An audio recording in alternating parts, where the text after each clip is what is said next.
Yeah, I'm a big fan of Izzy. No question. His work ethic as a player, it just carried right over into management as a general manager. And when he was scouting with the Wings for a little bit, you saw what he did in Tampa, the draft picks, along with Pat Verbeek, another Red Wing. He was in management also with us. But, they're right on track. I think it's been 6 years. Last year, you mentioned that last game debacle with the Flyers, but also Larkin getting injured, and I think the team almost went winless for 10, 11 games. I mean, he drives that bus, Larkin, and when he's going, that team's going. Right now, I believe they're only 2 or 4 points out of a playoff spot with a couple games in hand, or at least one. You got Patrick Kane, who's been struggling. DeBrincat, hasn't been the same, as since he's gotten, to Detroit as he was, or as effective offensively.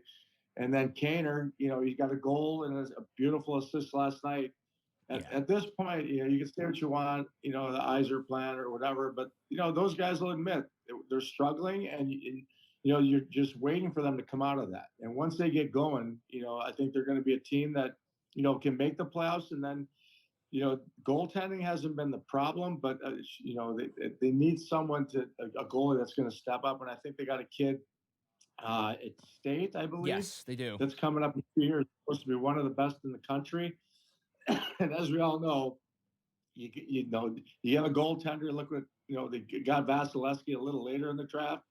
He struggled the first year, but then from out of nowhere he became the best in the world, and other goaltenders. So that would help a ton. Lyon did a great job last night, but they still gave up the 4 goals. But they got to hunker down defensively and hope that offense comes around. They got the firepower. Their power play has been carrying them up to this point. Yeah, I would agree with everything you said there.